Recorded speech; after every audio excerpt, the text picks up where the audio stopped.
네, 이번 시간은 현재 시장의 방향성과 또 전략을 세워보는 시간 갖도록 하겠습니다. 유진투자증권의 글로벌 매크로팀의 안지선 연구원, 오늘은 전화 연결되어 있습니다. 연구원님 안녕하세요. 네, 안녕하세요. 네, 자 간단하게 오늘 시장 흐름부터 한번 짚어주실까요? 네, 흐름부터 말씀을 드리면 일단 글로벌 주식시장은 단순 기술적 반등이냐 랠리의 연장이냐의 분기점에 놓여 있는 것 같습니다. 지난 10월에서 11월 이후 글로벌 증시는 올해 들어 가장 강한 반등을 나타냈는데 S&P 500은 10월 12일 이후 14% 정도 올랐고 코스피는 9월 이후 15% 정도 상승했습니다.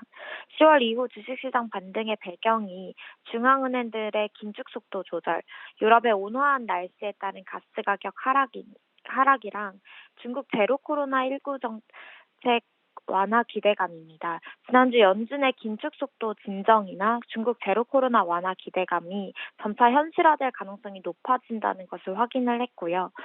이번 랠리는 7, 8월보다는 좀 견고할 가능성이 높다 이렇게 판단을 하고는 있습니다.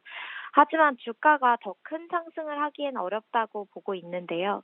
지난 2개월간의 반등으로 평균적인 기술적 반등인 10%에서 15% 요건은 달성을 했습니다. 밸류에이션 상으로 국내 증시나 미국 증시가 저평가 국면을 좀 벗어난 것으로 보이거든요. 그래서 지수 밴드가 한층 높아지기 위해서는 턴어라운드 기대감이나 금리 인하 기대감이 좀 더 필요할 것 같다 이렇게 판단하고 있습니다. 네, 자 밸류에이션 상으로 볼 때 국내 증시나 미국 증시가 좀 저평가된 국면은 이제 벗어난 것 같다 말씀해 주셨는데요. 자 그렇다면 내년 코스피 그 실적과 밸류에이션은 어떻게 보고 계신가요? 네, 일단 전망을 했는데 2023년 코스피 영업이익은 225조 원으로 예상이 됩니다. 전년 대비 0.8% 상승하는 수치인데요. 이번 3분기 실적 시즌에 260조 원, 2023년 영업이익이 260조 원으로 예상이 됐던 것에 비해서 약 13.4% 정도의 하향 조정이 반영이 된 수치라고 보여집니다.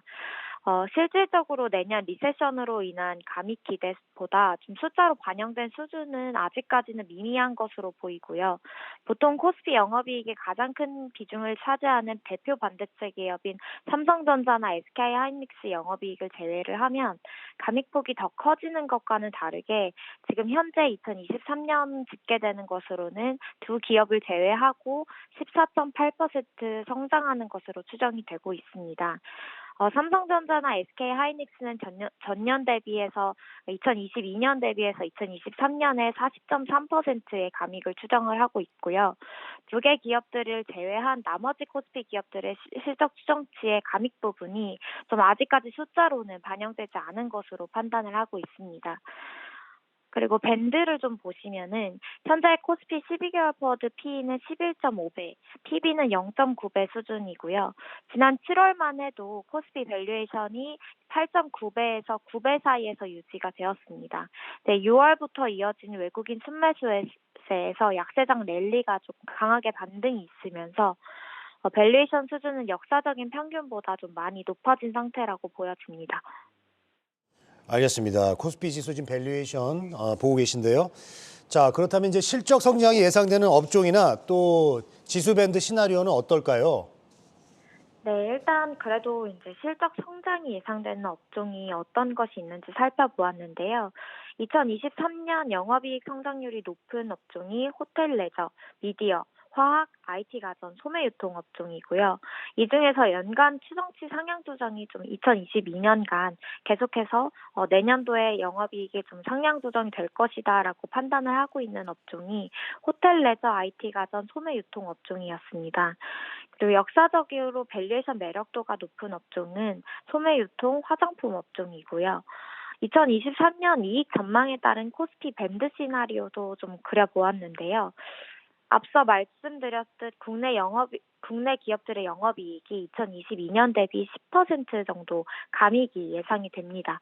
현재 코스피 영업이익은 전년 대비 0.8% 소폭 성장으로 추정이 되고 있는 반면에 10% 정도 감익이 예상되는 것을 예상을 한다면은 감익이 현실화되는 정도에 따라서 지수 레벨은 영향을 받을 수가 있고요. 12개월 포워드 PE 밸류에이션을 현재 수준으로 유지한다고 가정을 했을 때는 계산되는 코스피 레벨이 2200에서 2700 수준입니다.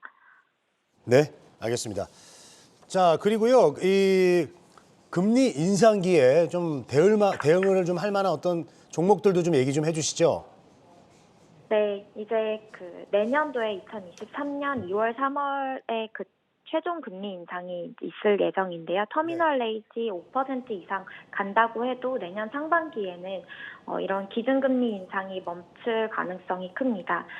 그래서 1900년대 이후 기준금리 인상기를 좀 한번 살펴보았는데요.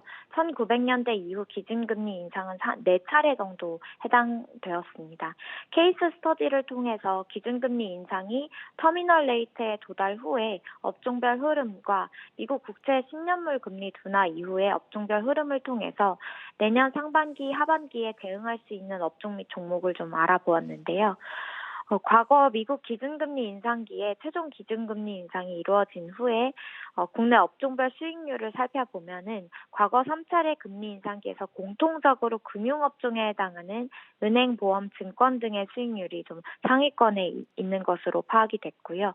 자동차나 운송, 조선 업종도 공통적으로 큰 폭의 상승을 보였는데 금리 인상 마무리 단계에 이전에 크게 하락했던 공통점이 좀 있었고 금리 상승이 마무리될 쯤에 턴어라운드 종목 중에 펀더멘털이 크게 상향 조정되는 업종들 위주의 상승세가 지속되었다고 해석을 할 수 있었습니다. 내년에도 금리 인상 마무리 국면에서 이런 흐름을 보일 가능성이 크다라고 판단하고 있습니다. 네, 알겠습니다. 자, 금리 인상기에 이제 대응할 만한 그 업종 전략을 좀 세워주셨는데요. 자, 마지막으로 질문 하나 또 드리겠습니다. 이제 올해도 얼마 남지 않았습니다. 그리고 다음 주에 또 아주 중요한 지표들이 또 발표가 되는데, 자, 연말 이번 달에 어떤 전략을 좀 세우는 게 좋을까요? 네, 일단은 좀 보수적인 흐름은 계속해서 가지고 가는 것이 낫다라고 판단을 하고요. 왜냐면은 이 랠리가 조금 더 강한 반등을 일으키기 위해서는 피봇 기대감이 더 강해지던지 여러 가지 이슈가 나와야 되는데 그런 이벤트 재료가 다 소진되었다라고 보여지거든요. 그래서 연말보다는 연초를 조금 더 지켜보시는 것이 좋을 것 같고요.